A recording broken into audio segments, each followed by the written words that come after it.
পরে না মা মনে আমার বাইরে বেরোনো পুরো বন্ধই করে দেবে। এখন বাইরে যা হচ্ছে না, ওই যে আজকে যে ঘটনাটা ঘটলো না, শুনছি যে পরের মাস থেকে বাড়িতে স্যার পড়াতে আসবো। হ্যাঁ, আমার মা বলছে যে পরের মাস থেকে সকালবেলা পড়াতে।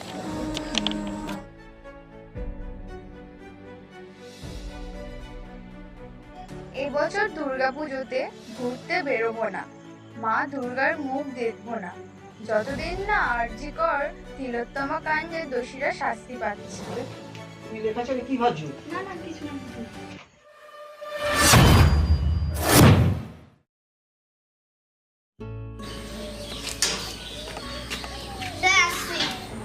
আরে তোর আজকে এত দেরি হলো কেন? স্যার 8-9 দিন আগে আর্জি করে যে ডাক্তার দিদিটাকে মেরে ফেলা হয়েছে না, তাই যে আমি আর পাড়ার কয়েকজন লোকেরা আন্দোলনে বেরিয়েছিলাম। তাই নাকি? হ্যাঁ স্যার, আপনি খবর শুনছেন? আমি তো ডেলি পেপারে পড়ছি সেই খবর, টিভিতেও দেখছি। ঠিক আছে, তুই এখন বস। এই সোনালি, কি করছিস? পড়, জোরে জোরে পড় যাতে আমার কানে আসে। রানিদা, তোমার হয়েছে? না দেখে বলতে পারবে তো? মানে পিঠ ফাটাবো, দাও দেখি বলো। আমরা চাষ করি, আমি হয়তো মাঠে মাঠে বেলা কাটে, সকালে তো সন্ধ্যে রোদ ওঠে, বৃষ্টি পড়ে, পাশের মধ্যে তাদের বাহ, ঠিক আছে, ওই ইতিহাস বইটা বার করো। সোনালি, তোর লেখাটা হয়েছে? পারলে হবে।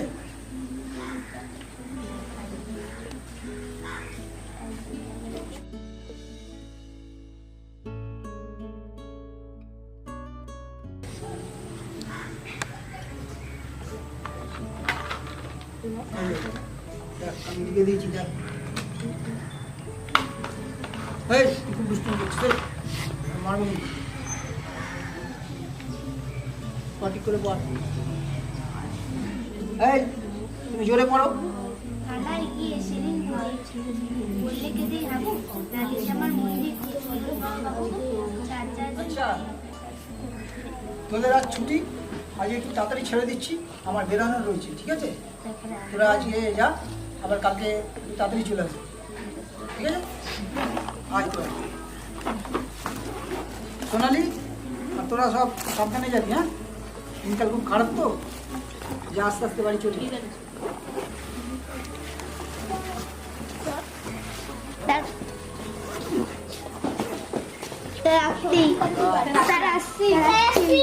সব সাবধানে যাবি।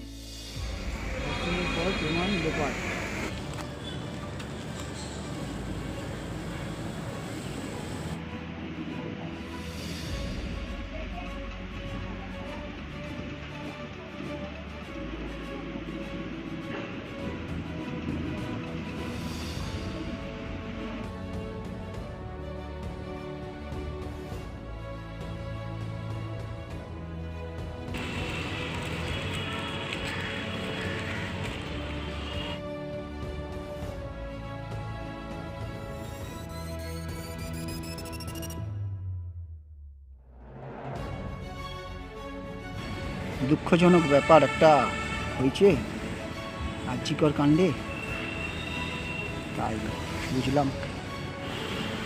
গত মাসের 8 তারিখ রাত্রে আর 9 তারিখ ভোরবেলায় এই আর্জিকরের ঘটনাটা ঘটেছিল, অভয়া কাণ্ডে। কীভাবে মেয়েটিকে মেরেছিল ভাবা যায়?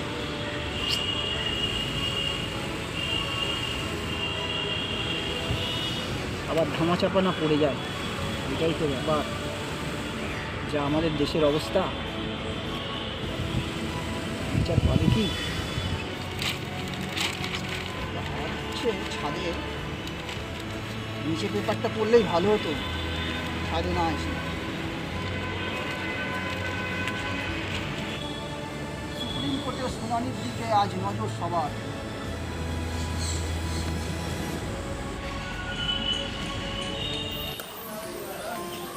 কিরে, তোরা সব চলে এসেছিস?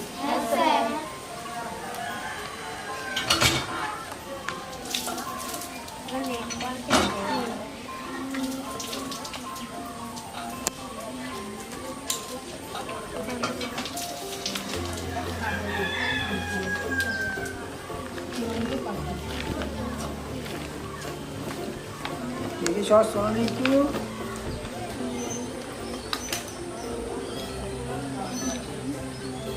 মৌ, কালকে আসিসনি কেন?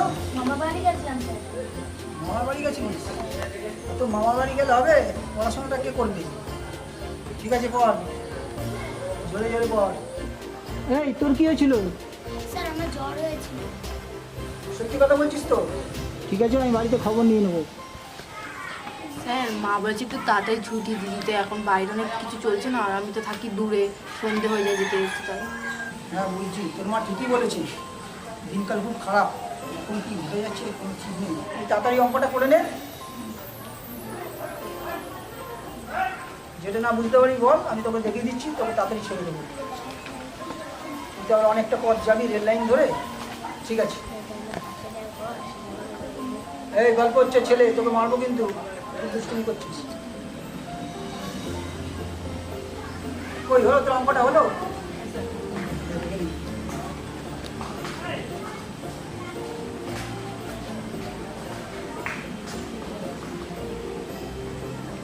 পর কি পর, তুই কি দেখছিস পর, ধীরে ধীরে পর।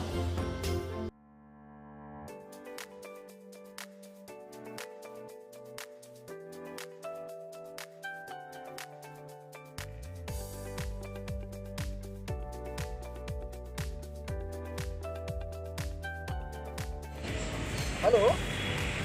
হ্যালো। হ্যাঁ হ্যালো, কে বলছেন?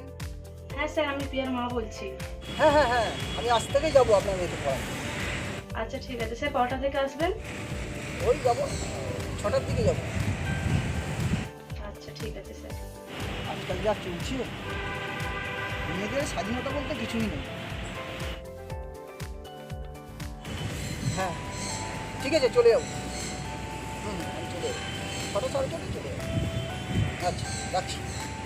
ঠিক আছে।